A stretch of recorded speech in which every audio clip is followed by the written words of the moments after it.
use the Force, Luke. Sometimes truth isn't good enough. I feel the need for speed. Ray, when someone asks you if you're a god, you say yes! Because it's their time. Their time. Up there. Down here, it's our time. It's our time down here. What's going on, everybody? Welcome back to Winter Wolf's Den, where we start the show in the middle of King Z making a point about one of his favorite book series because we lost track of time and I cut him off in the middle of our pre-show countdown. But Wardens Rise, it's time for FrostCast 81. I'm back after a long weekend off and got a lot of things I want to talk about. Looks like the winds of what's coming to streaming are now completely sold on fantasy, and that's a subject near and dear to King Z's heart. So why don't we bring him in here and get this thing started? What's up, dude? Dude, there he is. Well, dude, what's going on, man? How you been? What's happening? Welcome Wednesday. Welcome Wednesday, indeed. Dude, I'm always stoked for Wednesday in FrostCast. It is a highlight of the week, getting together with everybody, shooting the breeze on all things movies, streaming, gaming, books, whatever comes to mind in that kind of entertainment nerdosphere of things. You know, like a fresh movie reviews today. I'm going to talk about Dracula in a little while, but if there's anything King Z wanted to bring up before we jump into the evening's topics, which are going to be well varied. Pape, good evening, Warden Prime. Welcome. Welcome. So, I mean, the big question is, what was your takeaway from the big game? There was a big game. There was a big game this last Sunday. The big game. Watched about 4 seconds of it, dude. I don't want to get sued by the NFL for saying the actual title of it because it's copyright, but the big game. It's like the Shannon. It's like the Shannon. We don't do that here. Yeah. You know what I mean? Got to be careful with that. That's right. I don't know, man. I friends that obviously friends from the area when I got back, they were disappointed, but most of the people that roll in my circles up here, they saw the writing on the wall. They saw the declining trajectory through the playoffs. You always hope for the miracle. You hope for the big game route or, the comeback W. I get that. I think a lot of people knew they were playing with house money, and nobody up here that I'm close to was too butthurt about it, to be honest.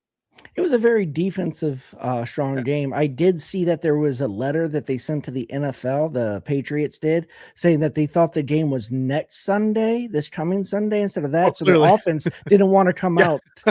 Dude, I saw them. I saw that. Actually, the meme I saw that I think was like a fake Babylon Bee meme was like Patriots O-line shocked to realize the game's today. Yeah, I said that, dude. We were just getting ready to actually head down to the final event for the competition that we were at over the weekend. And as the game was kicking off on the Patriots' first possession, I basically watched their left tackle get pushed into Drake May's lap, and I grabbed my room key and I was like, "Cool, gotta go." That's a wrap.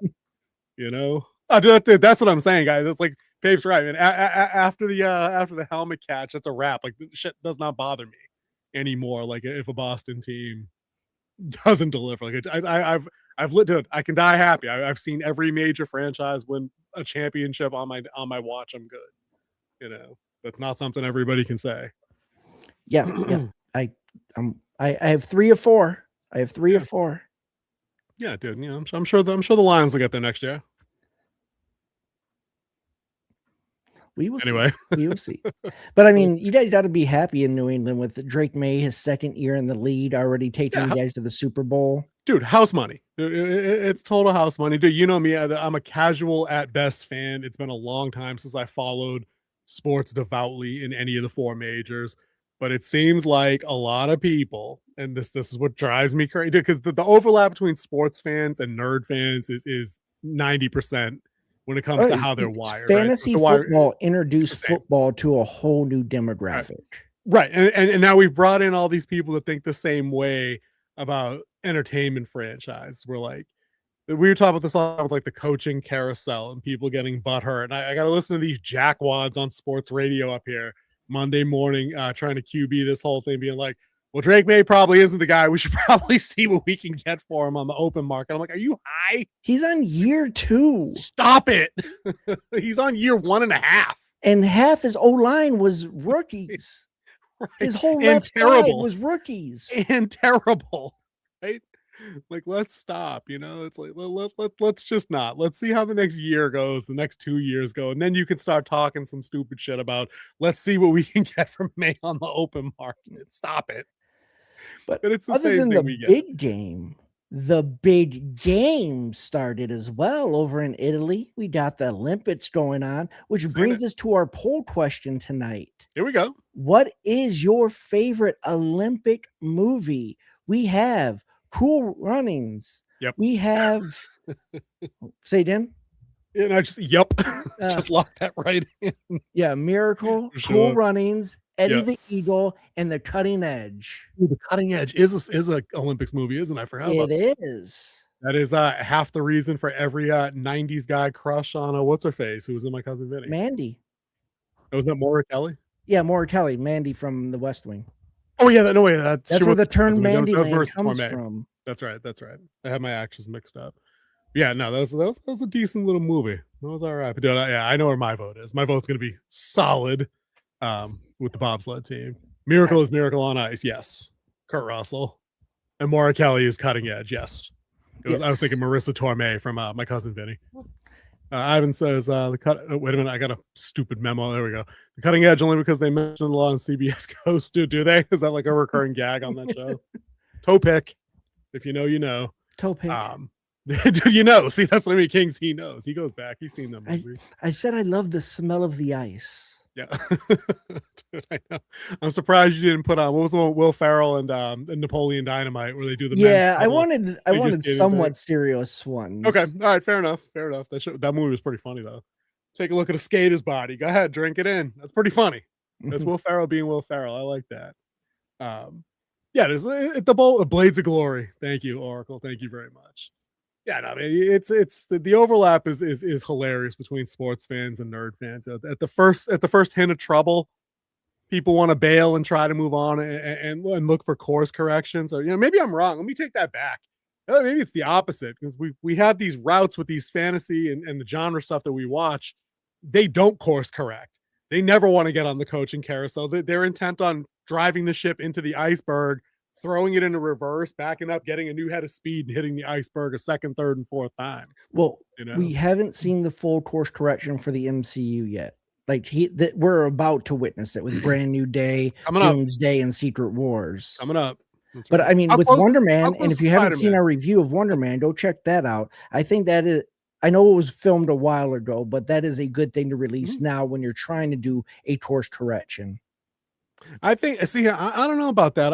I get that'll aid a course correction that they have planned, but I wonder if because the brand is in decline and has been damaged, that those other smaller stories that don't drive any cohesive narrative forward can ever really be taken seriously or given the consideration that it's probably due. We both enjoyed the show.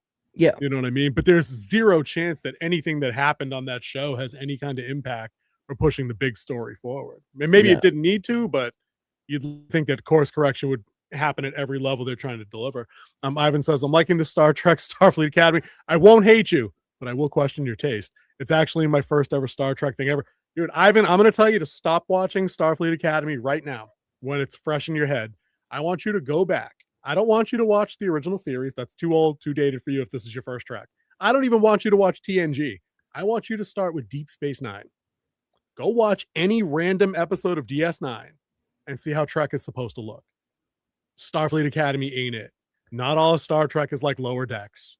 But see, if it's his first, I love you for saying that. If it's his first, then it could go into that. If it was a standalone type thing, people might actually enjoy it. If it was its own space adventure without the Trek skin on it, people might enjoy it. And since it's his first, that's kind of the experience he's getting right now. True. And on top of that too, like it's if I knew Starfleet Academy was written intentionally as parody, like the Orville, it might not be awful, but it's like you said, I got too deep of an intimate connection to Trek, having grown up with good Trek, to just accept that as being a comedy entry. Starfleet Academy did a beat. That's why I said it. That's why I said it. Just while it's fresh in your mind, just go back and actually watch an episode and see how Cisco runs his ship, his station, differently than the clown that runs the school. I'm not going to hate you for having a different opinion, dude. You're always welcome to have it. but I will question your taste. Dude, do not go watch Section 31. That's King Z's favorite Star Trek entry. Yoicks. Once again, if that was something different outside of the Star Trek skin, I think it would got a better reception. I'm not saying it'd be a better movie because the movie overall was pretty dumb, but it would got a better reception. Dude, you know where it would have landed? Like if it was called anything except Star Trek Section 31, if it was literally just Section 32 and had no connection at all, we'd probably just lump it in the same dumpster with Rebel Moon. Like it is something different. It was its own thing. It does take inspiration from all the same similar sources. Why is Sisko not as well known as Kirk? Because he was the third at that point. Kirk is the Shatner one. Shatner's the actor. Kirk is the captain. Sisko typically gets overshadowed by Kirk and Picard, but I think if you actually go back and watch those OG series like TOS or TNG, and then Deep Space Nine, you'll find Sisko's a little edgier, a little bit more realistic, does things a little differently, but as hard as fucking nails when it counts, if you don't mind my saying so. But Kirk's the original. The Captain Kirk is the original. I mean, he was on the crew with Spock and Baldurs. The other reason why they might get overcast by them too, because them two were actually captains of a ship where he was just a space station. He was only a commander when it started, who got field promoted into the rank of captain as it went. Yeah. But the Deep Space Nine tells in a lot of ways a bit more gripping political intrigue. There's a darker side of things that happen. But if you want to see good sci-fi, good episode of the week, because it's completely different than how you guys do things on streaming now, like we're talking about all the time. It very much was monster of the week, situation of the week, with some occasional through lines that carry you through different episodes. Like when you get into like Q and how Q makes an appearance in the pilot and then screws off for like a while and then comes back and he got to interact with them every now and again. He's pretty much a plot device that keeps it on the arching season theme. Right. But they have a bunch of that over how many seasons did TNG have? I think 7. Like he pops in and develops a bit of a relationship with Picard. They have a bit of a back and forth, at different points and whatnot. But there's the worst episodes of TNG are still 5,000 times better than anything Starfleet Academy is. Thousands of magnitudes better. It's I don't know. Ivan, please go watch them. Please go watch them and come back and we can have a chat. Maybe we'll do a whole FrostCast on. Kingsley's not a big fan of the franchise.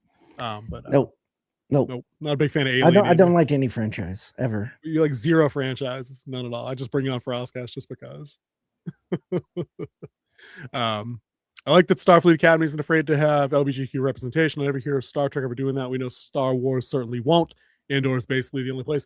That's fair. That is a fair criticism of Star Wars, I guess. Andor did have the 2 characters, and one of them died already, so you got that.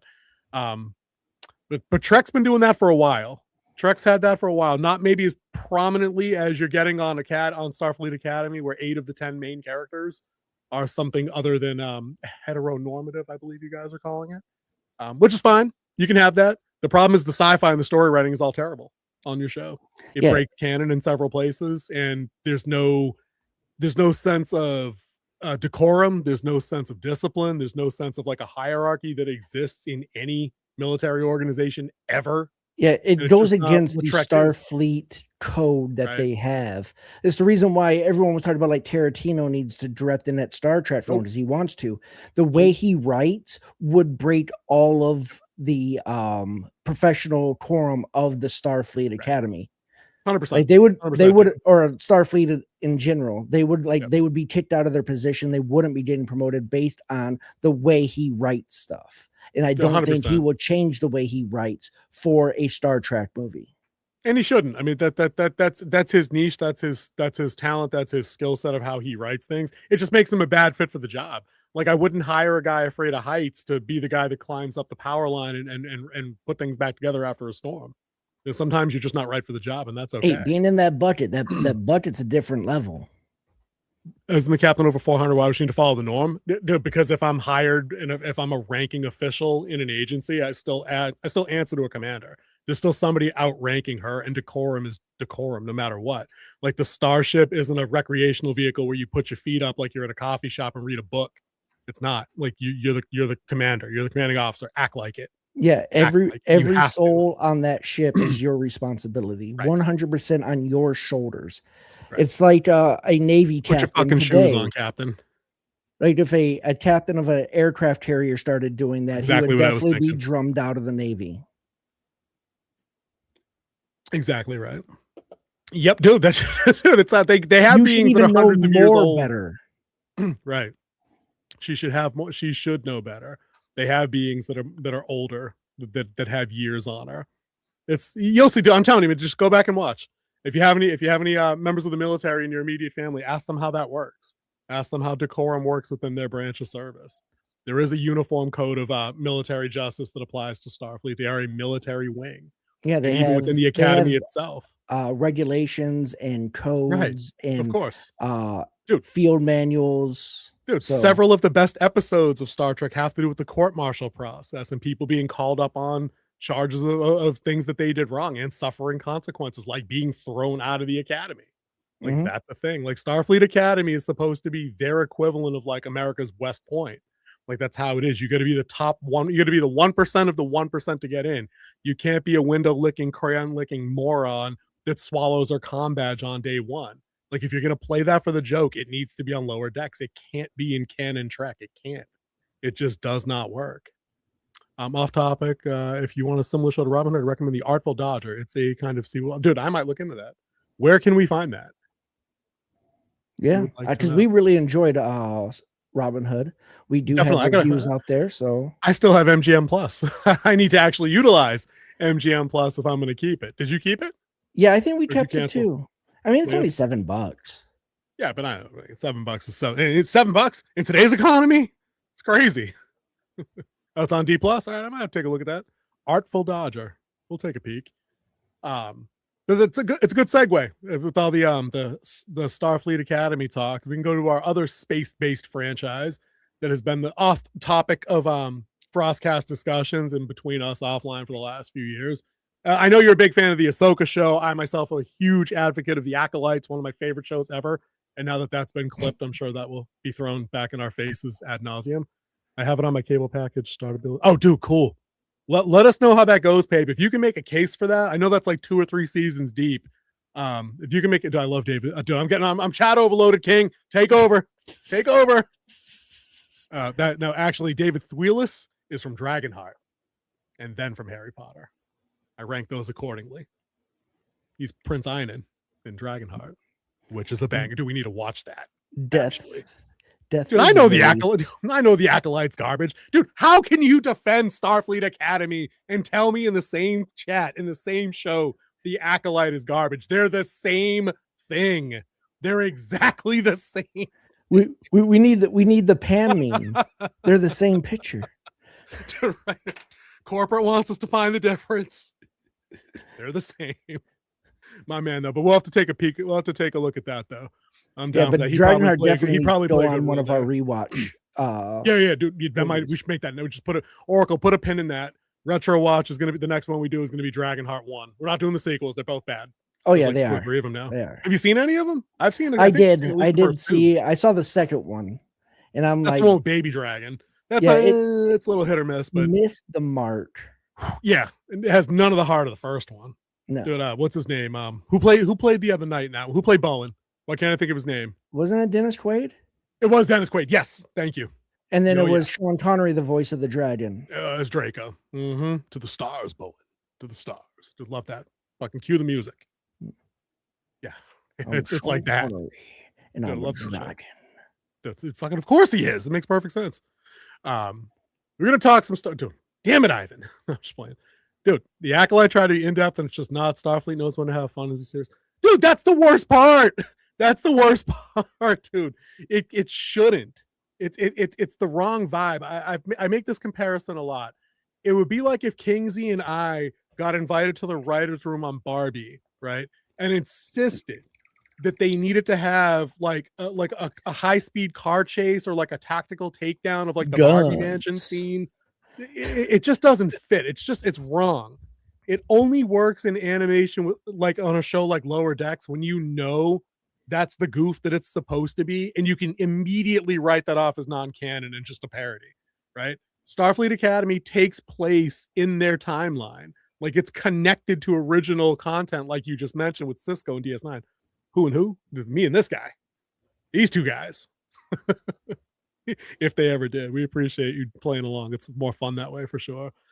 It's just how it is. Like, we wouldn't go to like your grandma's knitting circle and all of a sudden try to like, bring in cheap beer and watch the Super Knot Bowl and take over the Golden Girls marathon that she's probably watching on UPN 38 if that's still out there.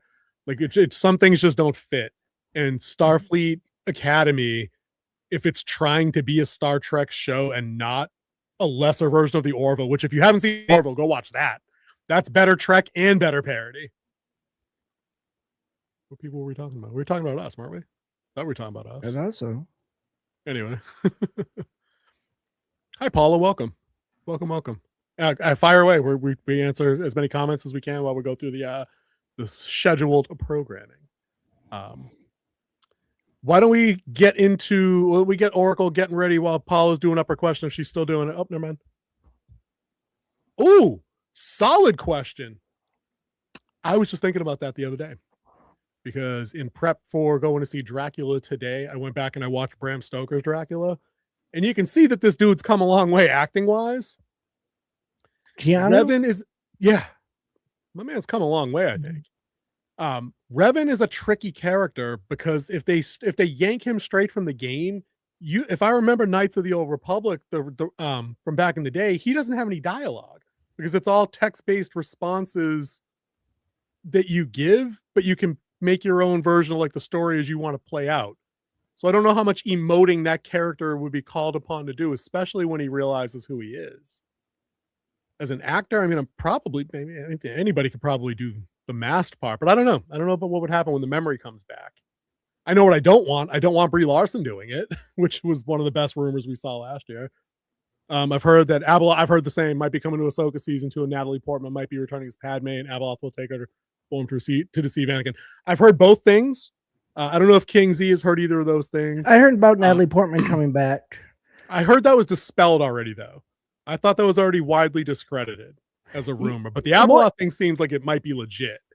It wouldn't make much sense for her to come back because this is supposed to take place in after the Empire. Like Ahsoka's set in after Jedi, so, so there'd be no need to deceive Anakin, right? And just Anakin, why? Like he's gone, right? Like based on this timeline, like this is 30 years after. Was not 30 years after. This one's taken place. I think they said it was like 5 years after the. Am I wrong? The destruction of the Death Star, the second Death Star. That's what I mean. Like it's years later, and that character only came back to Ahsoka in Force Vision form in season 1 of her shows. I don't like what would the point be of deceiving him? He's not really there, It would be weird. I don't know. I think she's probably over her run with genre stuff. I don't think she had a particularly great experience doing Thor: Love and Thunder, and the reception to that was obviously awful. I don't know so much that she'll be popping back in for more Star Wars stuff or Disney stuff. Ivan said, but real quick though, he said Star Wars made Revan never talking into a fun running joke. I could see that, and see that works there. That works because it's Lego Star Wars.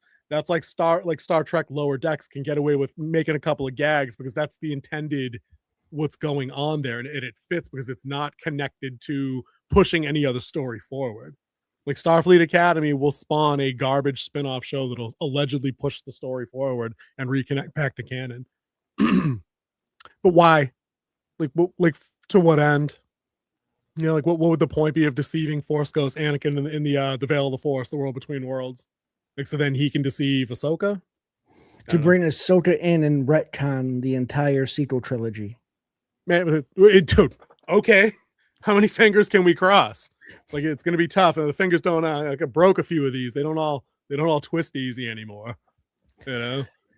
Maybe. So we've touched on Super Bowl. We've touched on Olympics. During the Super Bowl, there's this great thing that they have called commercials.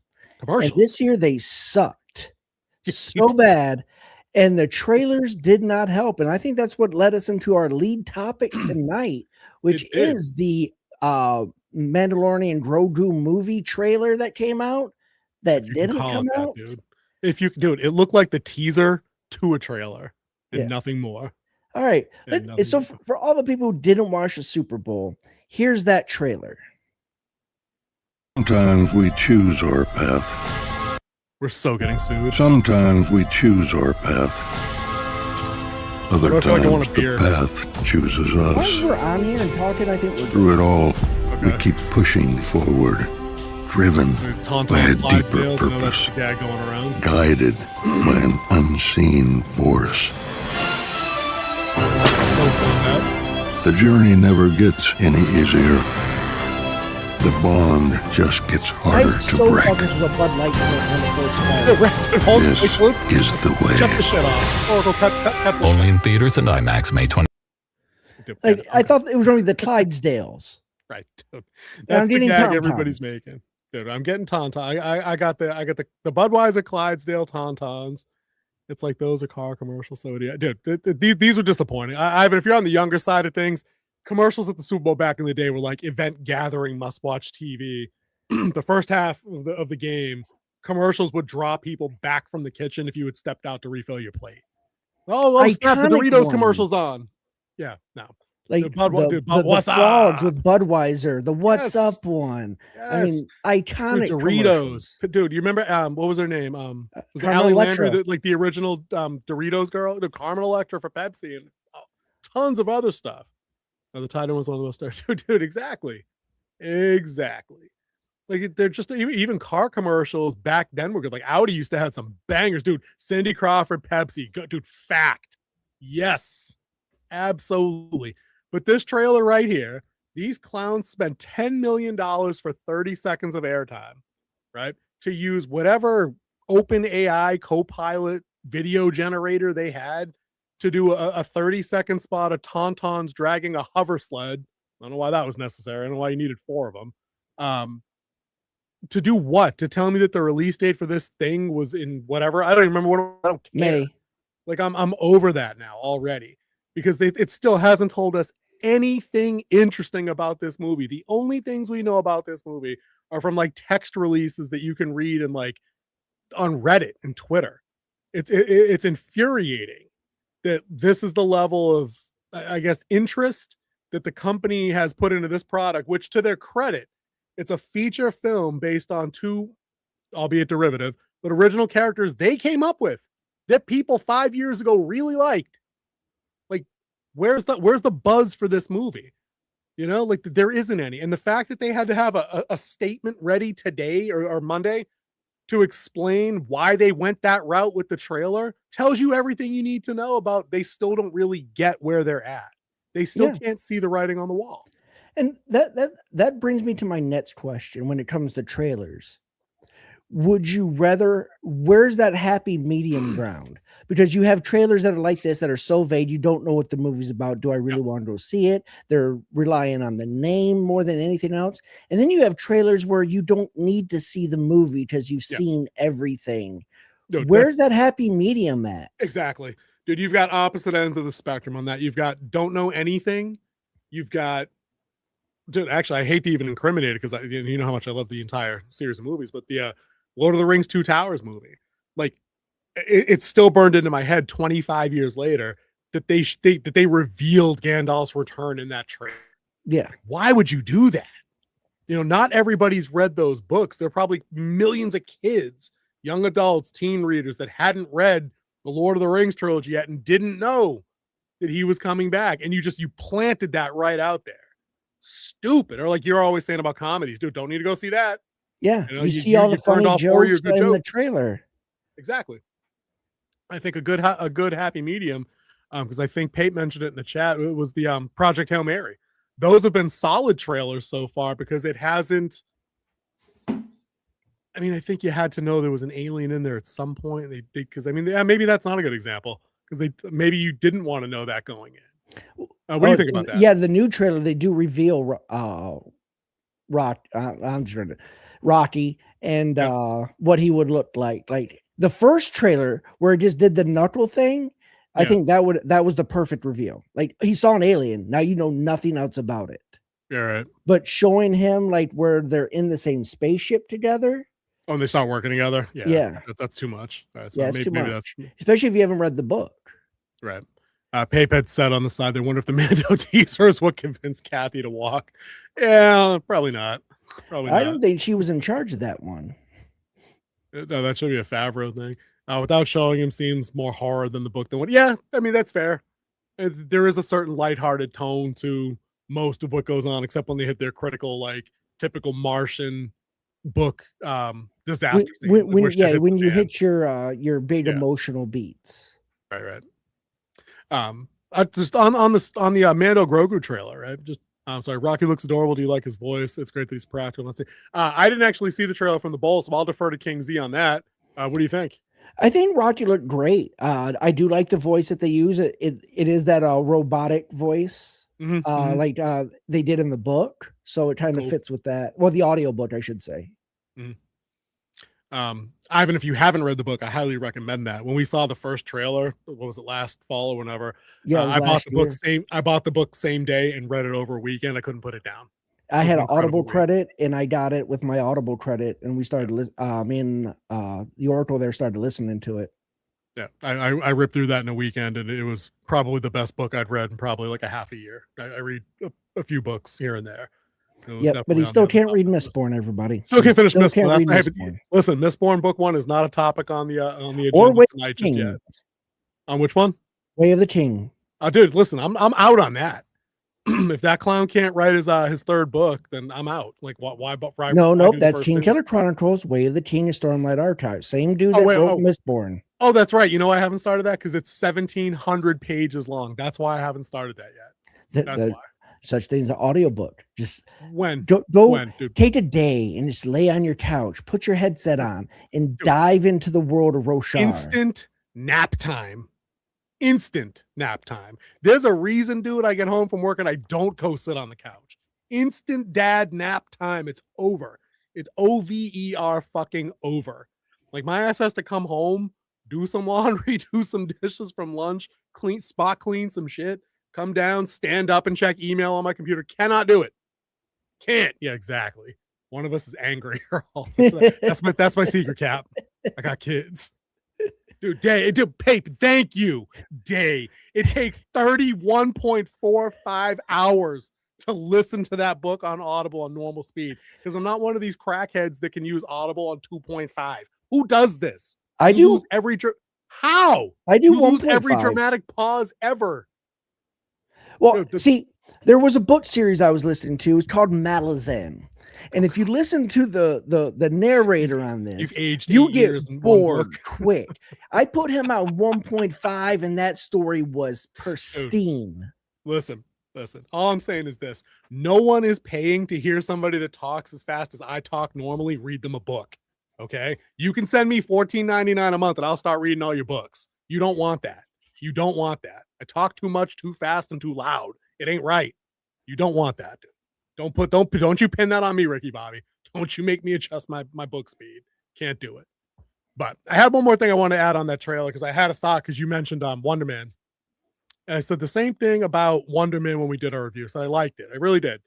But I wonder if it's the kind of thing you can't get away with when you've got some brand problems. And I wonder if this teaser trailer is more of that same thing, where if this was 10 years ago, and they wanted to slip in a little jokey joke, a little fun, humorous kind of thing, where when they then put out the statement that says, hey, our marketing department landed on a concept that we were hoping reminded folks of this other thing, a little parody, a little homage to the Budweiser Clydesdales. We're hoping to have a little fun with it. You can't do that when the general state of your union is apathy at best. Now, I'm not saying it's outright on fire, because some people do like some of this stuff, whatever, right?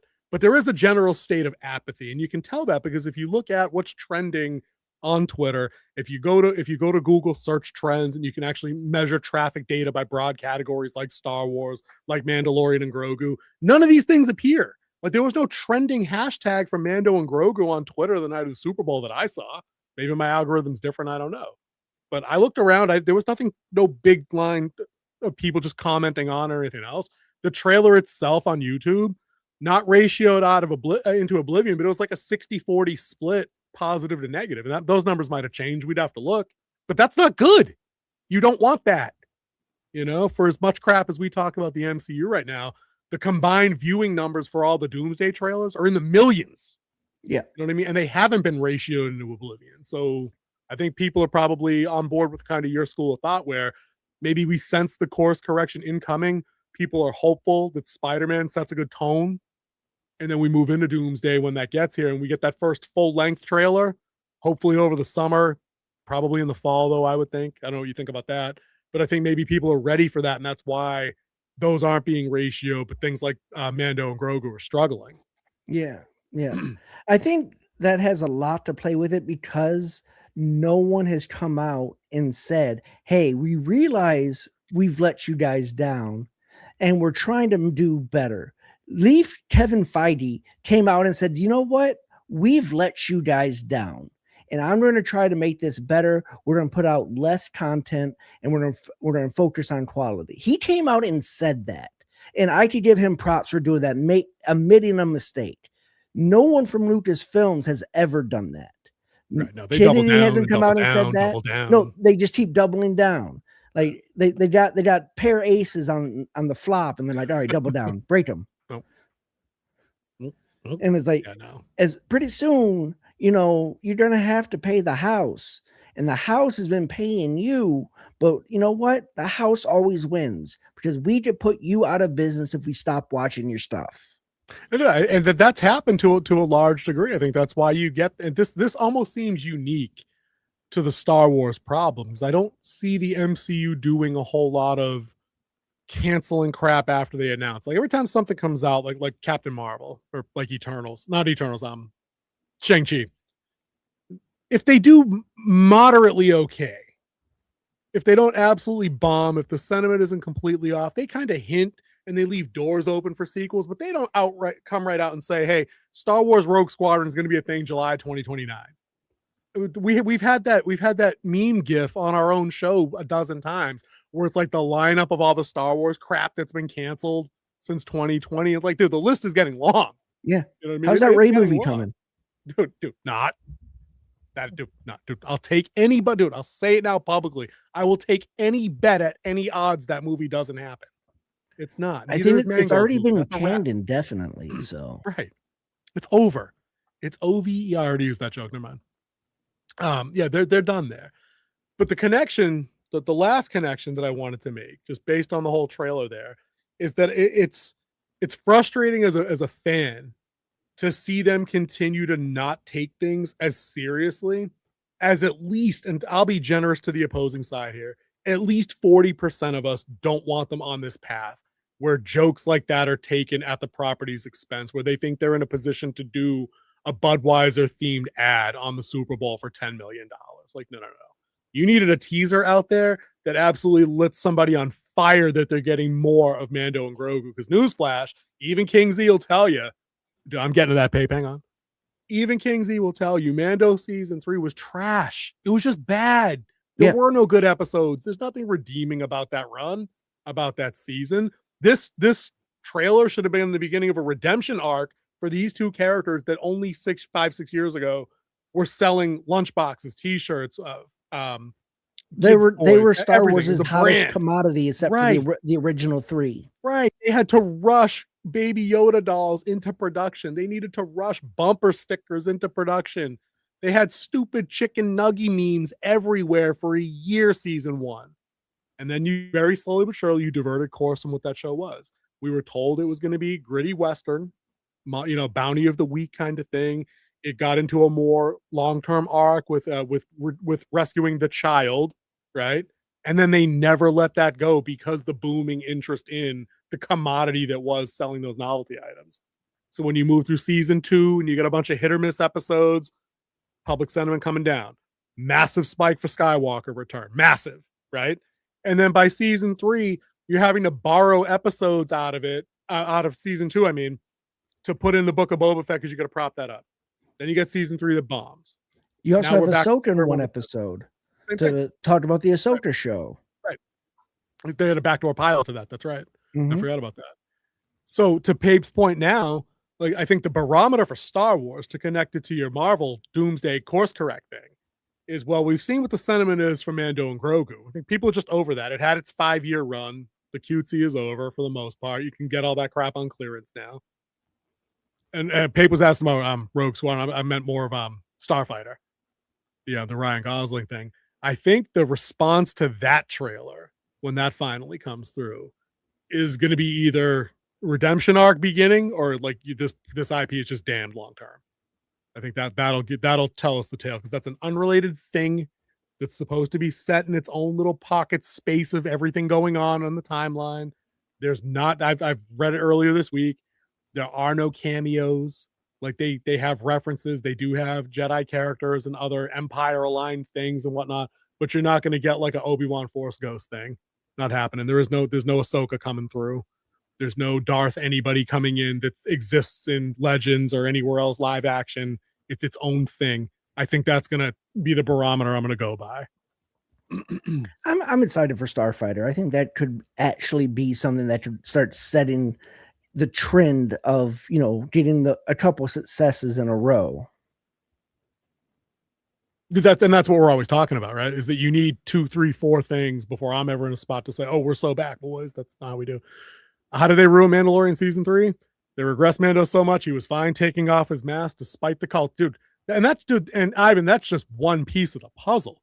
The fact that they made the guy a background character in his own show so they could subvert the title and have it mean the Bo-Katan character was now the focal character of that entire run, that he was going to assist her with wielding the Darksaber and reclaiming Mando. Like, no. Not how that works. It was just bad. It was just bad. It was bad. Like yes, it had bad effects. It had terrible effects, dude. Remember, we had Pizza the Hutt, the pirate, in that one, and the Jolly Green Giant pirate. Yeah, that was the green guy. That's what I was talking about. The green guy. I was Pizza the Hutt for me, because that's the costume that I was thinking of, and which was a parody costume back in the day. Dude, I can't think of a single episode or scene outside of the Carl Weathers as the Grief Karga backing Mando up in the street fight versus the pirates that came to town to collect, and he just fucking quick draws a couple of them. But that was a 15-second scene in like episode 7. Like, it's like, no. There wasn't much memorable about that season. Nope, except that I was bored stupid for 8 weeks. That's how bad that was. And you got to be in a rough spot of Star Wars to be boring me, and it did. Just like Book of Boba Fett, just like Obi-Wan. I mean, this is a pattern. This is a pattern. And they're in a rough spot, because you know what you don't have for those shows? A gazillion fan channels out there that are just like singing its praises week to week. Like right now, if you get on YouTube after Night of the Seven Kingdoms Sunday to Sunday, like there's people doing like live, the people doing watch parties. There's people doing immediate live coverage reviews when the show starts. It's only a half hour long, so you can get on YouTube by like 10:30, 10:35, and just be like, hey, this is what happened. This is it. And you get that kind of feedback and response that it's doing well, that they have numbers to prove it. Ivan says it's like they changed the lead character because the show isn't actually named Din Djarin, just the Mandalorian, and Katana's exactly. They could have picked the one that Favreau played on the show.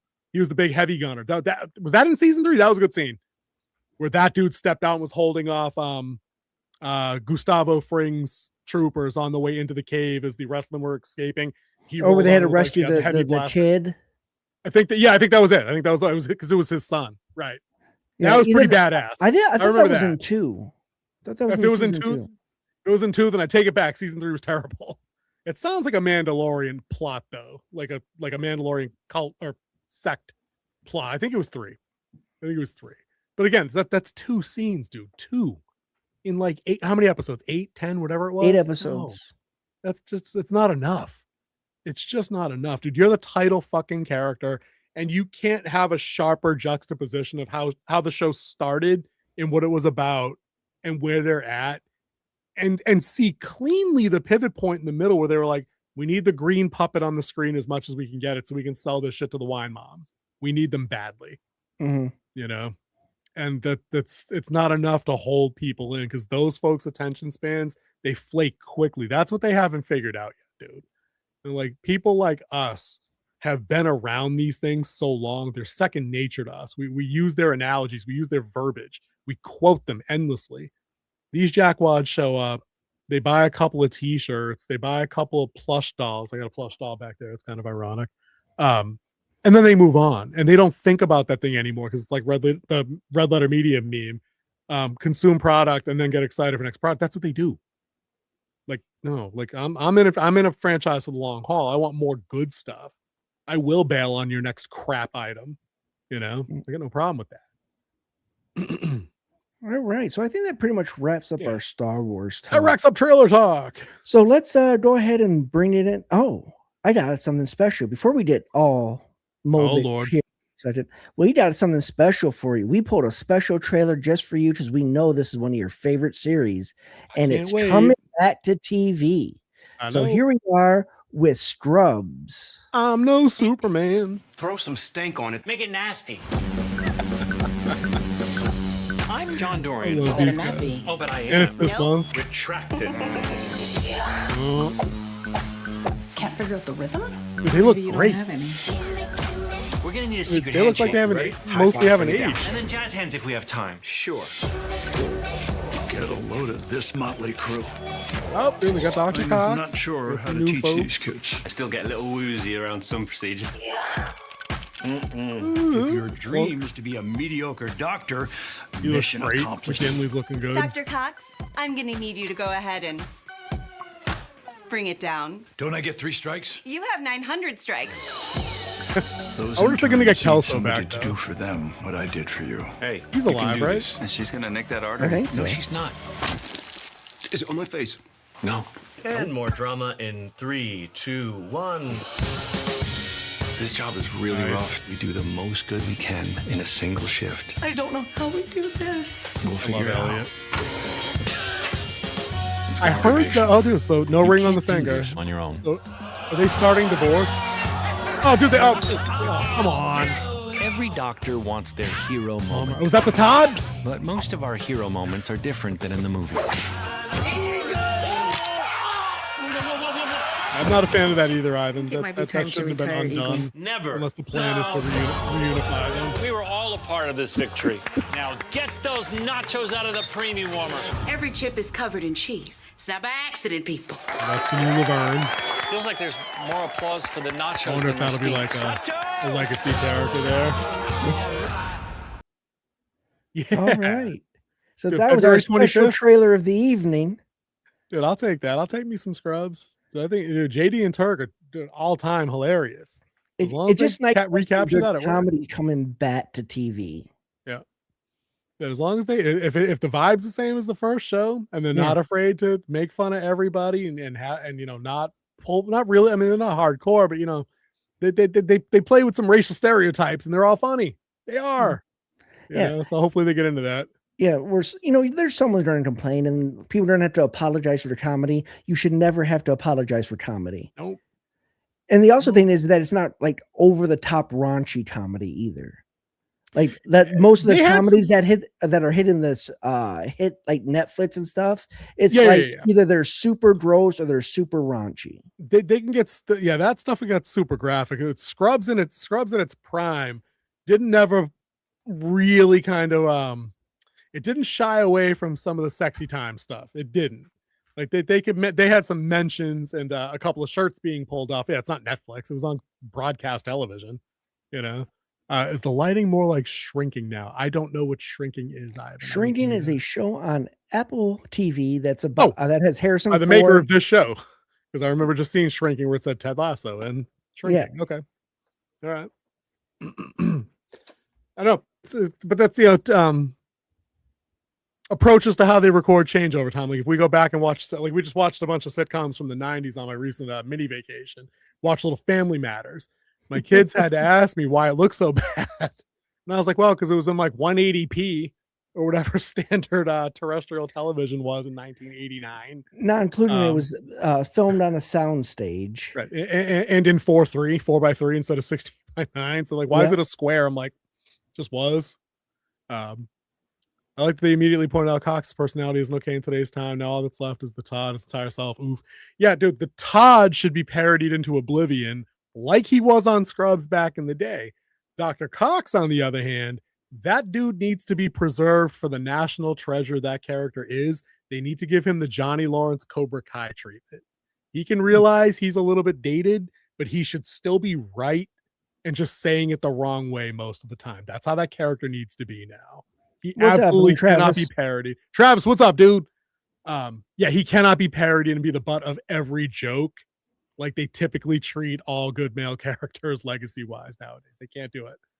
That's a great way to not get renewed for a second season. Yep. Fantastic way for that to happen. There was a reason why Dr. Tots was the way Dr. Tots was. Yep. And it helped shape who Zachary Braff's character turned into as a doctor. Right. If he wasn't that way, he never would have became the doctor that he became. Exactly. And on a twofold front, because A, he felt the pressure, and B, he knew what he didn't want to end up as. Yes. There was layers to that you just don't get in modern comedy at all. Now, one of my favorite episodes of Scrubs that gets you right into like the Dr. Cox depth situation is the one where he loses 3 patients in the same day because they had all had transfusions from a rabies patient and they didn't know. He loses 3 patients, and by the end of that, he's trashing the ER bay. Then he's like, I'm fucking walking away. I'm done. I'm out. You know what I mean? They get the whole Cure thing playing in the background. No, it wasn't the Cure. It was How to Save a Life. Like, dude, that episode slapped, dude. I watched that while I was in school too. Like, that made all the difference, you know? I remember Mad About You. Hey, what's up, Trav? Remember Mad About You and Helen Hunt caused a blackout to the fact that every other NBC sitcom in New York, dude, dude, that shit's cool. That's meta before there was meta references to meta. Yeah. Like, that was some good shit. It's weird but fun seeing Carla again after seeing her on the other ABC show High Potential. I never saw that. Now, was that Carla or was that her twin sister? Because I believe that actress has a twin sister. Was it actually the actress that plays Carla? Or was it the other one? High Potential isn't that bad of a show. I've watched a few episodes. Of course, the Oracle had it on. It's one of her background sound shows. Mm-hmm. And I've watched a couple episodes while it was on the TV. Yeah. Carla was one of my favorites on OG Scrubs because again, they leaned into some stereotypes while also having her not be the stereotype 100% of the time. You know what I mean? She's a damn good nurse, but she could overstep her bound. That's a give and a take. You know what I mean? Elliot was a brilliant doctor, but socially inept in literally every situation. Give and a take. Like those characters are written well. They got to get the janitor back though. Got to get the janitor, right? You got to get him. Got to bring him back. Travis says Phoebe from Friends also had a twin sister and Mad About You. Okay, yeah, Ursula. Ursula. Oh, that's right. But that was on Friends though. That was on Friends. No, she was also in Mad About You. Ursula was in Mad About You. As Ursula. Okay. As Ursula. Yeah. Okay, that's funny. We need to get back to that. That could be highly effective. You know what we're not getting back to is that was a stupid segue. Let me retract that. So fantasy streaming is going to be a thing now. That's coming. Well, before we get to that, we got more. We have to say goodbye to somebody. Oh yeah. Today, at 7:46 this morning, we lost a guy we grew up with. We did, and that is Mr. James Vanderbeek. He passed away today at 48 of colon cancer. Too soon, man. Yeah, he was only 1 year older than me. Yeah, dude, that's a rough one, man. That is a rough one, dude. I remember when the Creek was on the WB, right? Yeah. The Warner Brothers thing before the. Well, it was WB before the WB. That's right. Yeah, dude, the Creek was everywhere. Pretty ubiquitous. Had the Paula Cole soundtrack thing that fucking played on like the Kiss 108s and the soft rock stations. They got played and then parodied into oblivion on late night television. But again, it was kind of was it like the last run of shows like Growing Pains and Family Matters? A little edgier, not much, not as goof. It wasn't played up as a sitcom, but it was like a teen drama. Yeah, you know what I mean. It touched on those issues and it was one of they were going through. First shows you had Team Dawson and Team Percy. Yeah, Josh Jackson. Yeah, and Pacey, Katie Holmes, Michelle Williams. I remember the cast. Yeah, but we can say that Mox, Lance, and Billy Bob from Varsity Blues are now back together. Yeah, that's sad. Oh yeah, there's all 3 of them, huh? Yeah, that's crazy. Dude. R.I.P. man. The Creek's going to be a little more shallow. I think. Yeah, and they were supposed to have like a reunion type show in this September, which he was already slated to be on. So it's going to be a little bit more, a little bit harder to watch. Oh, I didn't hear about that one, Pape. I remember Harold Mod. Yeah. Yeah, I did see that one too. Yeah. Yeah. Was Varsity Blues one of the ones we did when we just do football movies? Oh no, Varsity Blues didn't make that list. No, it did not make that cut because we didn't want that life. Why is my best friend a pig? Why do I have a pet pig? Whatever that line was. Or was that in the parody from Teen with Not Another? Yeah, Teen it was movie? the pig. It was that was in it was his name was Bacon. Oh, okay. Yeah. We should do that. We should do a playlist for the parodies of those movies. Yeah, we can get in Meet the Spartans and Not Another Teen movie, disaster movie, superhero movie. We do 3 or 4 of those in a night. We could bang that out. We could absolutely bang that out. We should do Varsity Blues as a standalone. That's probably worth it. It should go on the list. It won't be moved higher than where it is as being new entry on the list. But it's on the list. Dude, it's 100% not taking precedence over Dragonheart. I'll die on that hill. Absolutely will I die on that hill. So streaming, because I do want to mention a couple of these things. And I don't know if you guys had we had those articles from the chat. Yes, we have the articles. We have the articles. Cool. Oracle's all prepared. She is a hardworking, behind the scenes member of this team. There we are. So we've gone through the superhero craze. I think we're comfortably entering into the fantasy video game craze. Like it seems like we're entering phase 3. Yeah, I wish it was phase never happening because dude, I'm super tentative about all these, and I just in my head it's all one kind of stream of consciousness now for all these things. I sent you articles for Gears of War, God of War, not Gears God of War. Okay, I meant to send you Gears of War. That's not Baldur's Gate. That was the other article. You sent me Baldur's Gate, which I went and pulled up some information on my own on that one because I did not know that was becoming a series. Me neither. And a series on HBO, which is a platform we watch a lot of crap on. Yeah. How weird is that I didn't know that was a thing coming out? Which also led me to find out there's an Assassin's Creed show coming as well. I'd heard that a while ago, but I wasn't sure if that was in Rumor Town or if that was actually a thing. Netflix is doing Assassin's Creed, Voltron, and 40K. So wait a minute. So no, Prime's doing 40K. That's Prime.40K. That's Cavill's thing. Yeah. That's them. So wait, Netflix has Voltron. Yep. Has The Witcher. Has Witcher's Assassin's Creed. Oh, but they had it. You know what I mean? They had it. Yeah. They got that, and they're getting Greta Gerwig's Narnia. Really? As if I don't have a big enough bone to pick with that abortion ahead of time. Jesus H. But the Baldur's Gate 3 one is interesting because I had to do a little digging on my own because I had no idea.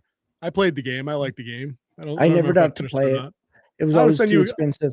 I'll send you a coupon for that one. That's a banger RPG, like a tactical one with like the turn-based thing. You'd probably like that because I know you're a big Civ fan. I played the first 2 Boulder Gates and beat those. Were those on the same?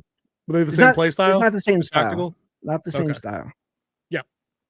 So that's the article I sent. I was digging around, listening to a couple of other people talk about the show. I really just sent the article just so we could just have that talking point there. But the show is supposed to be a sequel to the game. Yeah. Yep. Last of Us. Was The Last of Us the first video game show? Oh, sorry. Hi, Michelle. Sorry about that. Was The Last of Us the very first video game based show? Was it the first video game based show? A show that was successful. I'd have to look into that. I don't know that off the top of my head. That's a very good question. I think she's probably right. I think it's the first a critically acclaimed video game based show. Well, usually video games get the feature film treatment. They don't typically get the streaming. Yeah, the streaming treatments. That sounds like a probably actually, Michelle. Nicely done, or good question. The Baldur's Gate 3 thing is a funny one because not only if it's a sequel to a game that's wildly open ended that has 8 characters in it that all have multiple choices you can make through as the main character. That way you set your party as you go. People come and go. People can die and be unavailable. Like that means the showrunner running the show, who ironically was the former showrunner from The Last of Us, Greg Mazin, right? He's got to make some choices about which characters are going to be brought through, which lines they're going to follow up. It's like he'll basically be declaring what was canon from the game, like from the end point of the game.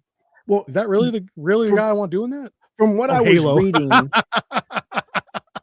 Good point. Yeah, that's probably the one I was thinking of. Go watch my review on that. It's one of the better videos on the channel. I think your review started with Hail No. Oh, Resident Evil. It started with Hell No. Resident Evil also got the show treatment before Resident The Last of Us. Evil That had also a was show. terrible. Oh yeah, dude, that might have been my first video series on the channel, on Netflix, no less. Halo was on Paramount. It was their first big foray into genre TV. They had it for their launch of their streaming platform, and the first 18 minutes were awesome. It was, and then it just went downhill from there.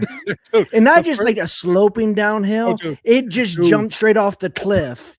Yeah. Dude, you know how like when the coyote runs off over the cliff, he's got like 5 seconds where he looks, then he holds a sign. It's like eek. No, or Halo went over the cliff and just fucking fell. Yeah. Like there was no delay. It was just gravity instantly beat inertia and just fucking grabbed him. It was awesome how awful fast that show fell off. Awful fast. I had to go back and just watch those first 18 minutes. The Spartans dropping in to rescue the colony in the first 18 minutes was admittedly pretty badass. Yeah. The armor was on point. I was excited it was good for watching that, where they helped the colonists who were actually protesting against them. Yep. If I can do it, that dropship came in overhead and they just like plunged down. The chief gave orders and the fucking Spartans ran absolute dog wild over all the Covenant. It was some good shit. And then it was just terrible. And then one of them dyed their hair, and then Master Cheeks was a meme for like a year. Remember that? Remember Master Cheeks? Mm-hmm. Yeah. What was worse, dude? Halo or the Acolyte? Acolyte. Yeah. Probably. I don't. At least we had 18 minutes of Halo. That was good. Yeah, we did. Michelle says in Halo they cast the porn stash card from Orange is the New Black as Master Chief. I knew the show would tank, dude. But minus the stash, which he didn't have in Halo. Like at least the dude was built to be Master Chief. Like it's not exactly his fault. The fault is what they belched out onto the screen story wise. Like why were half of the episodes focused on the pink haired chick? Like who cares? Like what is the point? Why was Cortana remade the way she was remade? You know, like no. Why were the Covenant only in like 3 episodes? Why was there a human girl with the Covenant? Why do we stray so far from 3 good games? 4 and 5 aren't that great. I'm not really a Halo guy. 4 was alright, I guess. Guardians was not good though. But like they had plenty of stuff there. They didn't need to retell the game series if they didn't want to, kind of how The Last of Us did. But I wonder if there's a certain logic to that now. Like maybe The Last of Us demonstrated that making an effective first season of a show does need to replicate the material people are familiar with in a respectful and effective way. That way they can get on board. And they have the perfect beginning, Halo Reach. Right. You could have even adapted Reach. Reach was awesome, dude. That Reach was might still be one of my favorite ones. Today, my favorite Halo game was Halo Noble Reach. Team. Yeah, dude, Noble Team. That's probably a pretty banger idea. And I think that the funny part though is when you like the whole adapt canon can be a trap. Like these guys are, we're going to adapt The Last of Us season 2. It's going to be a faithful adaptation of the game. Pump the brakes. Okay. Pump the brakes. Nobody liked that. It wasn't just the game players that didn't like that. It turned out that your TV viewers didn't like that either. Yeah. So I think that cat's out of the bag. Like we can put that whole debate to rest now. The remake of the Halo game is set to make your blue. Yeah, dude. Oh God. Wait, are they remaking the original game? Are they doing that? You know what they should do? I don't need ugly Cortana, Michelle. Make that not happen for me. Let's go and just get red versus blue and turn that into a movie. Right, dude. Infinitely better than the series. Both seasons. The Baldur's Gate thing. Complicated show, but as a D&D guy, you've got to at least be curious about the route they go, right? Yeah. So back to the article I read, because I looked at some other articles after you sent me that so I could look up stuff, was that it will be a sequel to the game. So it picks up where the game left off. And he gets to choose who goes forward, but everything that happened before in Baldur's Gate 3 is canon. All those characters are canon. He just gets to select which ones get to move forward and which stories we're going to follow afterwards. But that's what I mean. It's because there's you can do 10 playthroughs of that game and have 10 wildly different games. You know what I mean? And that's him having to pick that choose your own adventure to then start the starting point of his show. If he picks not some of the elements you liked, I mean, you might be in for a rough ride as a show. It'll be interesting. I'm down to check it out. It's HBO. The only thing some they've of the missed on for us characters so that far are is The Last of Us. rumored to go across. Now we're not going to see this. I think was it 2028 is their scheduled release for this. It was 8 or 9, yeah. So Gale, yep, Astron, Asterion, that's the vampire. Asterion, yep. Okay, yeah, the vampire. Shadowheart, which is the first romance option, which is like cleric. Laziel, a short-tempered something type of fighter. She's the green chick. Yeah. Will, I think it was. I think he was the wizard, I think. The warlock. No, that's right. He's the warlock. That's right. I don't know. It's been like 2 years since I played it. Kalash. Yep. Karnak. Was that the red chick? I can't remember the name, so it's been too long. No, it says a barbarian tiefling. Yeah. I don't even remember. Maybe Hassan. Maybe didn't get that person. Genera and Minnick are the ones that they wanted to. We'll see what they do. Michelle says Halo campaign evolved from the ground up Unreal Engine remake for the original Halo. It's going to release in 2026 for Xbox Series X, dropping this summer. Well, we'll see how that goes. There's zero reason they need to uglify Cortana. I think the recent release of games like Dragon Age Veilguard prove why you shouldn't do that. The success of games like Marvel Rivals and Stellar Blade prove exactly why you shouldn't do that. You don't need to objectify her in any way, but you absolutely do not need to go the route of like the upcoming Fable game where the mocap artist that they cast as the lead player character is drop dead gorgeous in real life, and the filters they lay on her animated face make her look like King Z beat her with the ugly stick. Like, you don't need to do that. Stop. Nobody wants that. Nobody ever wanted that. Like, the concordification of female characters in games is a failed experiment. It does not need to be a thing, you know, and it will annoy some people into not buying the game. And the only people that it's going to annoy into not buying the game are the folks that would have bought the game. OGs that would go back and buy that. No 10-year-old wants to go buy a remastered Halo 1. It's not for them. It's not theirs. It's fine. Maybe Kings, if he wants to come over and hang out, we'll do a LAN party. I don't know. Couch is always there. But we'll see. But the show was trash. Dude, Resident Evil was worse. Dude, imagine that.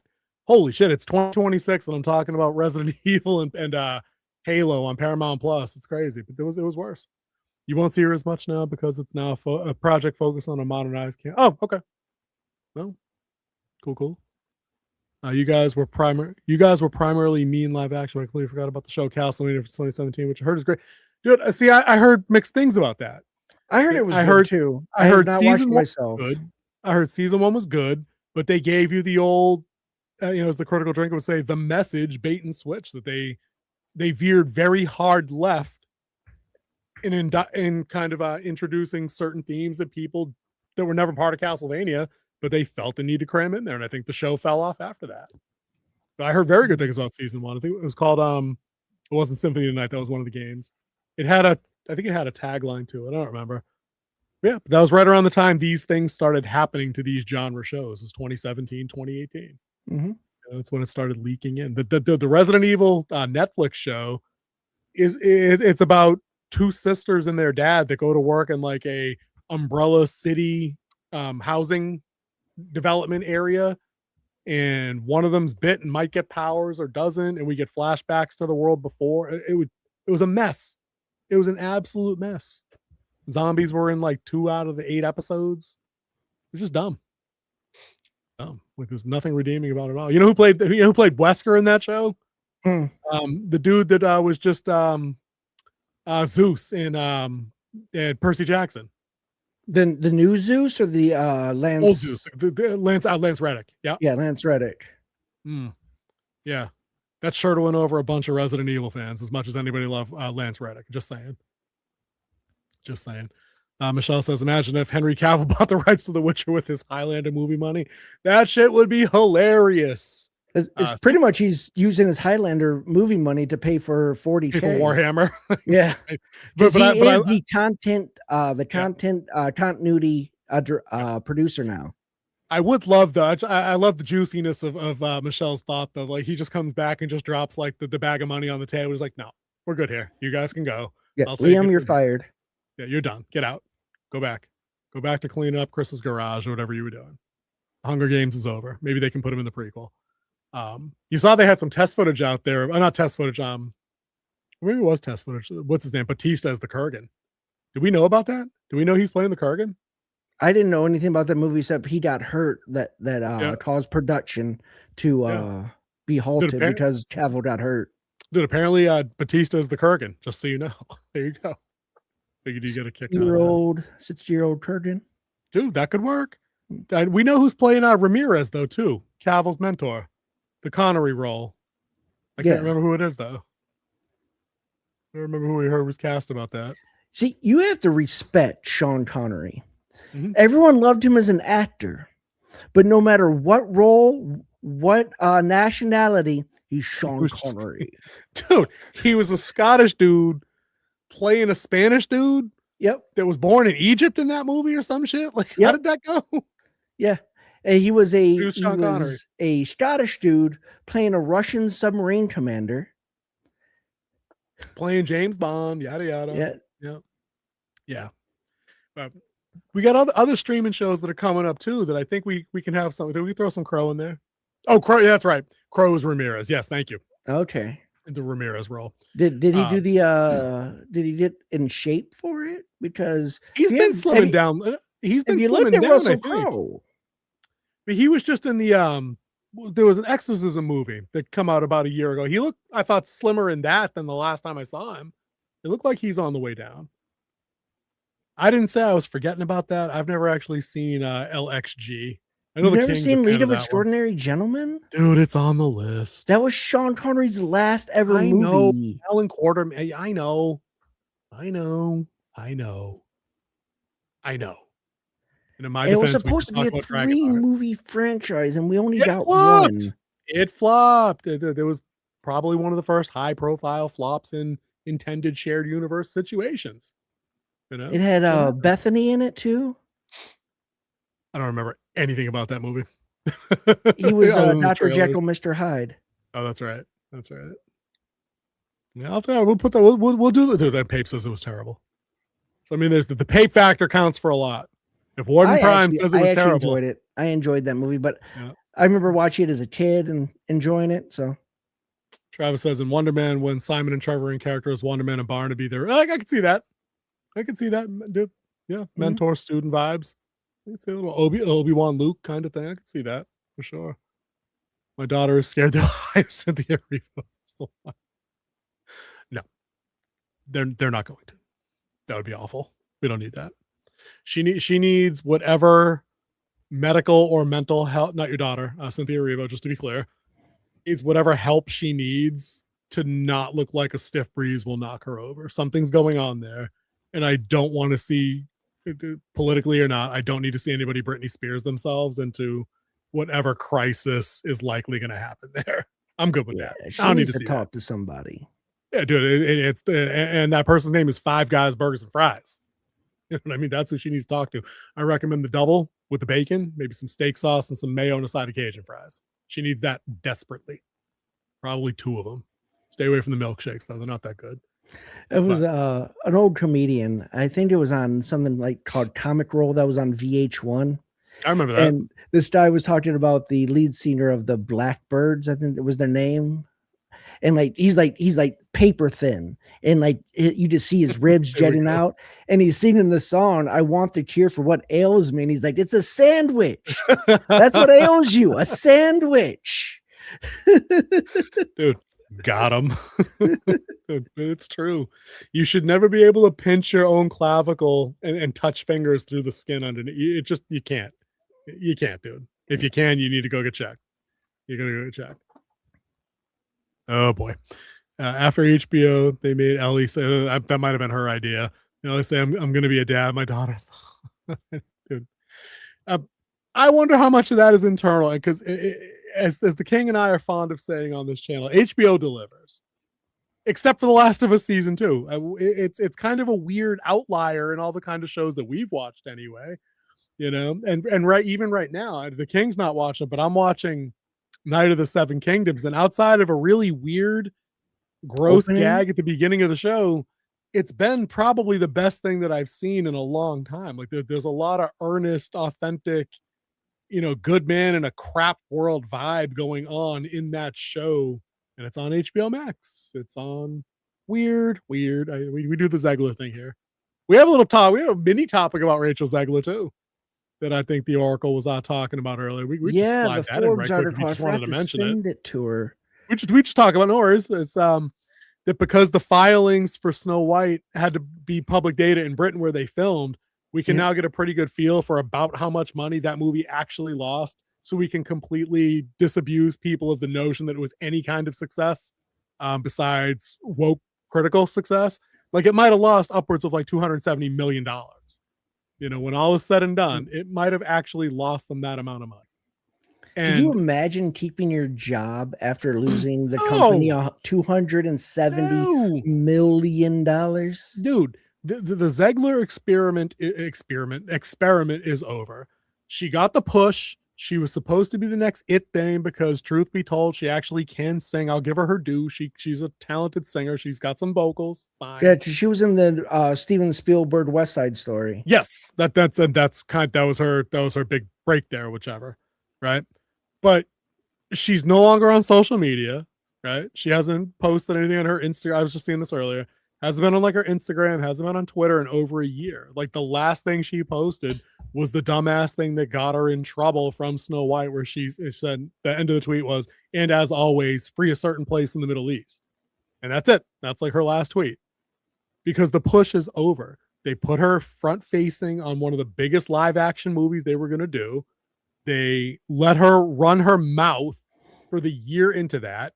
And then when you couple with the production idiocy that was that movie, with going from live action, not from little people to live action, not dwarves, to the animated crap magical creatures, to the 7 magical creatures, to then actually just hiring a bunch of like meth addicts from Skid Row, it ended up costing them $1 gazillion. So you can't couple that with your title character, your leading lady. You can't have her out there running her mouth about like a beloved kids classic about how the themes are dated, and then not use the music except for like Hi Ho. Like, no, there's other good songs in that parents want their kids to see the same way our parents wanted us to see. Rachel called She Bombs saying, "Get me in Highlander." She has the last project was a Vita time period. She'd want a magic role. Yeah, no, I'm good. She does not.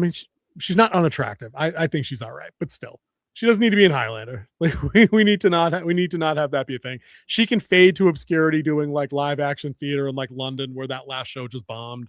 It was closed after one day, or like they applauded when her understudy came out. Right, I remember that. We were talking about that back then. It's Hollywood rectifying Hollywood. They gave her the push. It cost her $270 million. You're never going to see her in anything big again, because at the end of the day, there are other attractive females that can sing if you need that kind of person performing. She's not the end all be all. She did okay in that Hunger Games movie. I don't know if she's supposed to be in. Aren't they doing another one? They doing the author wrote another one. She's not in that. That's because that's the Hamish backstory. That's what I'm saying. That's even earlier, right? No, I think it's further after. Yeah, it's after. Okay. Because I think hers was like the first 100 Games. Oh, that's right. Because that had young Snow. That had Snow before. Yeah, that was like the first 100 Games. Now this one is the Hamish backstory. So unless they wanted to age her up by like 40 years or whichever, we don't need to do that. Remember, she chose to do her musical number outside. Didn't say she was the sharpest knife in the drawer. But let me touch on those other shows real quick, and we'll get out of here shortly, right? We got God of War. Yep. Gears of War, right? Lot in common with these shows. strong male leads, themes of brotherhood, revenge, redemption, all those. That's kind of like the through lines to most of those. I mean, how many games? Father-son relationships, father-son stuff in both franchises. You'd think the demographic for these shows would be a particular group. My concern is that the people responsible for making these shows will swing and miss on that they will imagine that there's another audience there in the same way that I think they were hoping there was this magical new audience for Halo, that if they slap the skin on it, like you were saying earlier, but then include a couple of main characters that aren't part of the mainline games, that would attract new people in, because the rest of us would already be there hoping for a crumb to get tossed our way about the chief.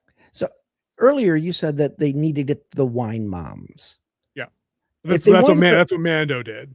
So when you go in here with Gods of War and you want to get the wine moms, have this dude not wear his shirt for like half the show.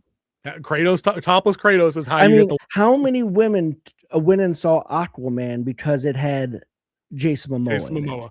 All of them. All of them. They did not care anything about the story, the plot, what's going on. They got to stare at Jason Momoa pretty much shirtless the whole show. Mm-hmm. And made $1 billion. Yep. You did the same thing. Like the dude they have playing him, what's his name? He's jacked. He's huge. Justin Luber. He's huge. Yeah. Yep. And you also saw who's playing Odin, right? I did not, actually. Mandy Patinkin. There you go. That works. Prepare to die. He's like, I'm the Allfather. Prepare to die. So that means they're starting with the Norse saga then. Okay. All right. So they're not kicking it all the way back. That's an interesting starting point. Dude, and the guy they got to play Thor, listen to his real name. There we go. Can you say this in Icelandic? It's Olfar Dari Olfarsson. Then I'm pretty sure you just opened a portal to hell somewhere. You need to reverse that shit real quick. Yeah, he's an Icelandic American actor. Now, Pape, I already did the prepare to die thing. Yes, we did that. No, he's the Allfather. Prepare to die. Michelle had said, don't worry, as long as they keep Game of Thrones and Euphoria, I'll keep HBO Max. Thank goodness season 3 of The Last of Us has been announced final season. Here's where I also, thank God, I saw a bunch of videos earlier in the week and into last week taking this weird victory lap that like Last of Us had been canceled. And I'm like, they only had the 2 games, right? So if they're splitting the second game into 2 seasons, that's already a big stretch, right? Mm-hmm. B, I don't know that it was ever initially planned to go longer than that, than the 3 seasons, because most streaming series seem to not survive more than 3 series. So to call it an outright cancellation, it felt like a kind of a fake victory lap to take. Like, I don't want any more of this shit, dude. I'm surprised they don't just bail on it now. Druckmann bailed on it. Mason bailed on it. It really only would have taken the guy who played Kenny bailed on it. Right. Oh, I forgot about that. His brother. Recasting. That's right. Yep. And just citing scheduling conflicts with other projects. Like, dude, how hard are you really working? What do you want that I don't know about? Exactly. It's like literally, it only really probably took one of the other female leads having any kind of insight at all and not just being there to like collect the bag, which dude, hey, secure the bag, get paid, like cash the check. I get that. But you have to know about The Last of Us. The only number you need to know is 60%. Season 2 opened with a 60% drop from season 1, right? And then at the episode of Joel's death, lost 60% of the viewers from there, right? So if those numbers continue, there's going to be like the 8 of us watching episode 1 of season 3 next year, or this season, or whichever. I never said it was a cancellation. They killed off Joel in the second episode and spent the rest of the season stretching out. Oh no, yeah, no. I mean the victory lap of just channels I watch, not you in particular, not at all. And again, that's exactly how that season was always going to go. Mm-hmm. We have FrostCast episodes going back months ahead of that show coming out, being like, what do? Do you save Joel's death for the end of season 2 as a cliffhanger? Because that might have been something. You could have written in all kinds of other Firefly cultist stuff in between, built towards some kind of weirdo civil war between those groups, which they did an okay enough job, I think, drawing on some of that stuff from the game and being like, no, the cult are like religious fanatics. We're hunting them because they're brutal and violent. Like they did touch on some of that stuff. They could have fleshed that whole thing out and then had Joel's death at the end of season 2 be like the Ned Stark Game of Thrones end of season 1 thing. But nope.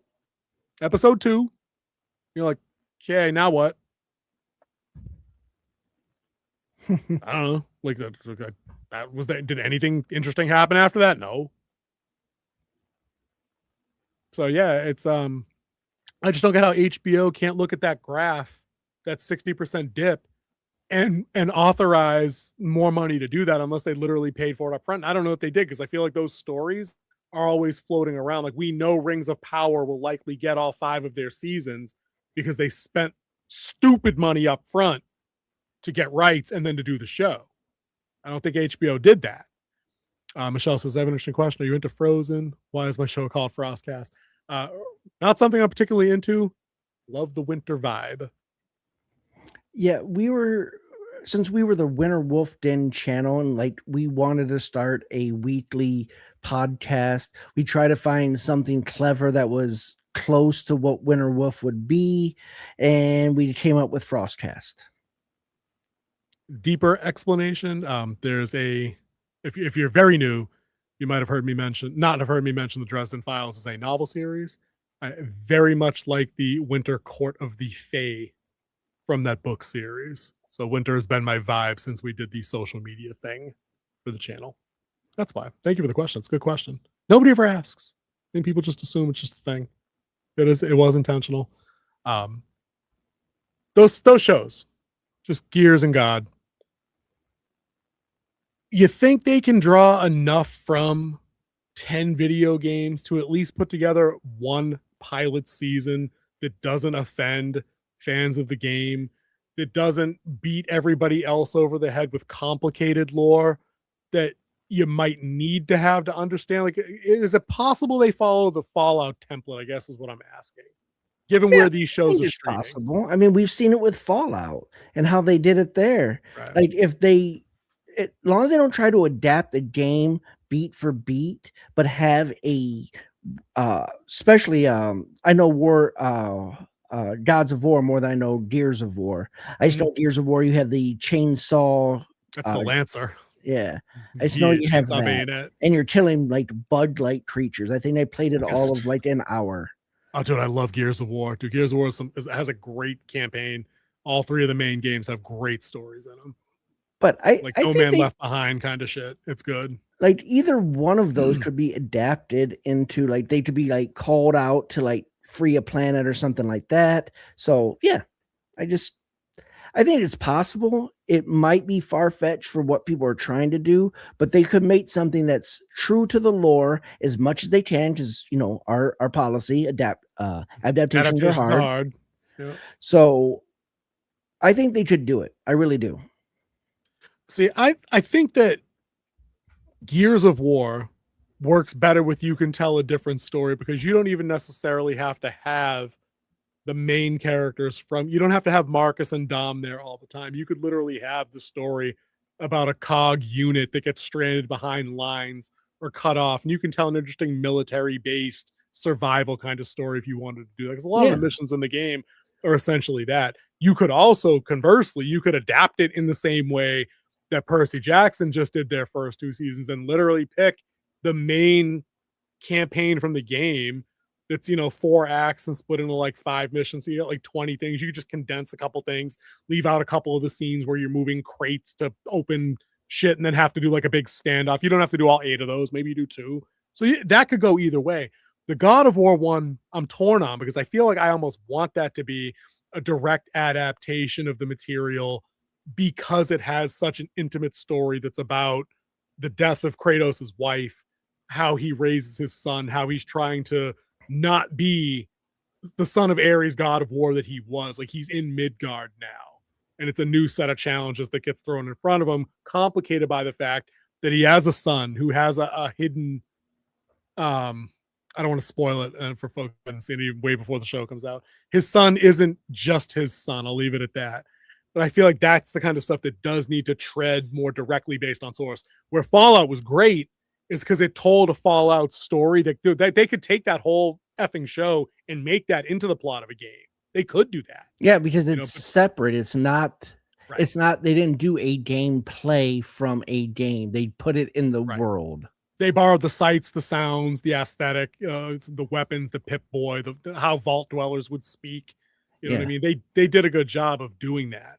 I don't know that I want them to try to do that with Gears of War because it is so dense, because there are so many more Gears games than there are Fallout games that I think they draw from, because they really only drawing from like 3 and 4. 3 in New Vegas. They haven't really done the 4 yet, right? They've done a little bit of 4, because you heard about the Commonwealth that it's set up. Oh there yeah, that's right. New That's England. right. And yeah, but Right, you hear stuff about it, the power armor, everything like that. Like it was on a better engine with 4, so you got to see it a little bit better in graphics. True. So yeah, it's going to come down to, I think, who's making what, because like you were talking about Warhammer might be in decent hands on Prime for as bad as Rings of Power is, because if they got Cavill there, as long as he's got creative control, he's good. The Witcher would have been better off down the stretch had he had that. That's undeniable. That's why I'm concerned with something that again has such a beloved tradition and legacy as the Chronicles of Narnia. Like, do I really need Greta Gerwig, of all people, writer, producer, director of Barbie or whatever, coming on and being like, we're not really referring to source material. Our version's going to be a little bit more rock and roll. And like, we want to hire a female voice actor to do Aslan. Like, what is happening here? Like, who is the audience for this show?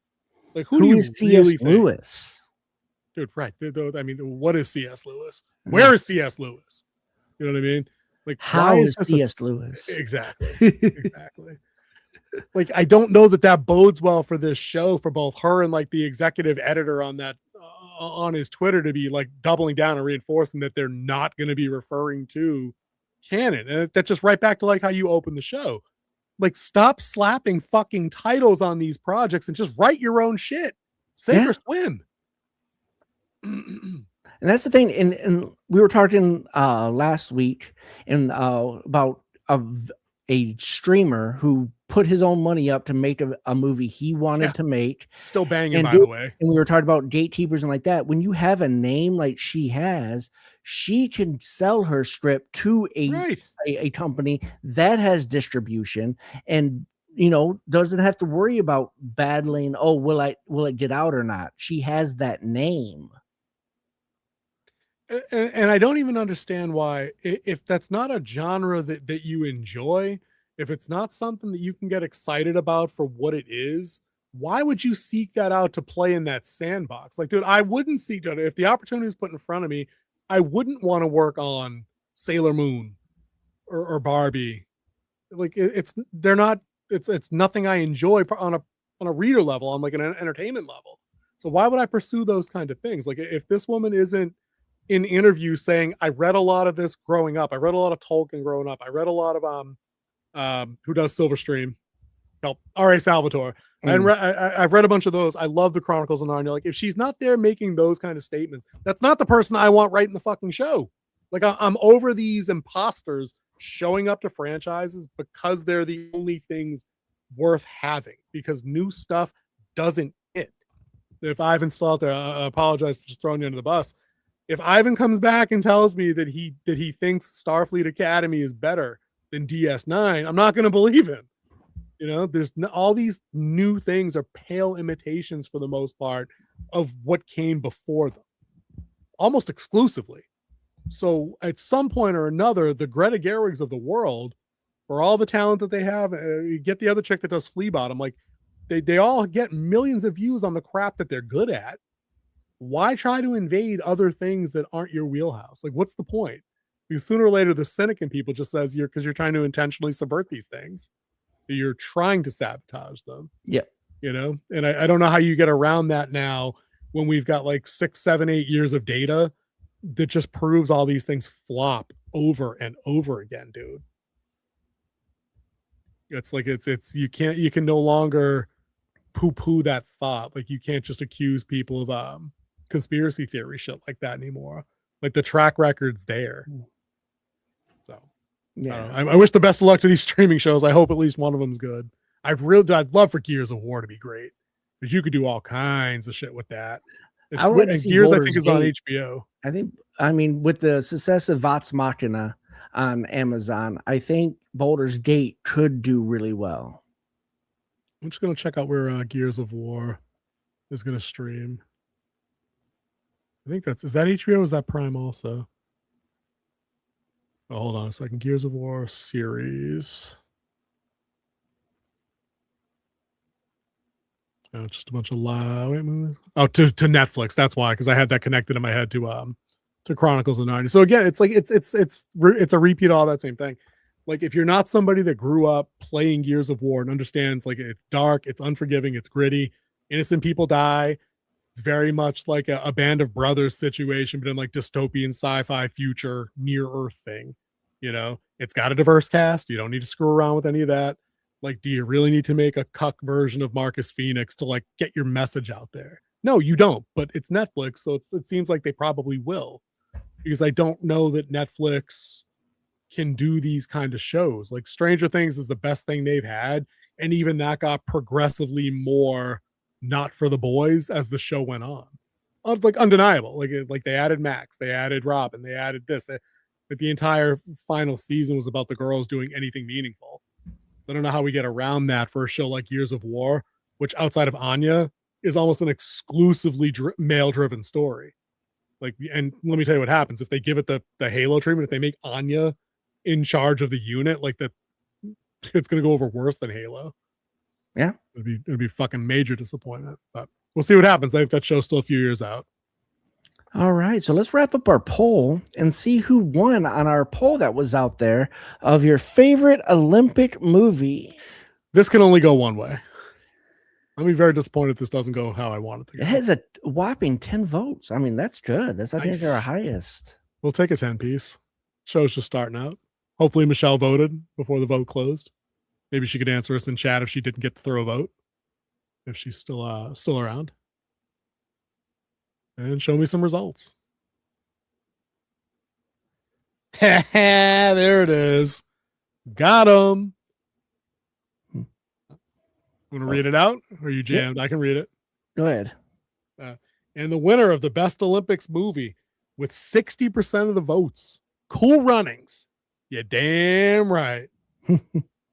Miracle with 20, Eddie the Eagle 10%, Cutting Edge 10%. Thank you to all of our poll participants for the favorite Winter Olympics movie. It had to be Cool Runnings. So there's no way it wasn't going to be. That movie's got about 40 pounds of heart in a 10-pound bag. It's that good. I love it. I just watched that a few months ago with my kid. He loved it, and he don't got the attention span for movies. I made him watch in the same day Cool Runnings and the Mighty Ducks. Probably my biggest parenting win. In terms of entertainment being forced upon him. Absolute bangers back then. We need more. Do we need more movies like that? We absolutely need to get more movies like that. I think we need to return to that kind of heartfelt stuff where you can poke fun at people along the way, but like you let them win.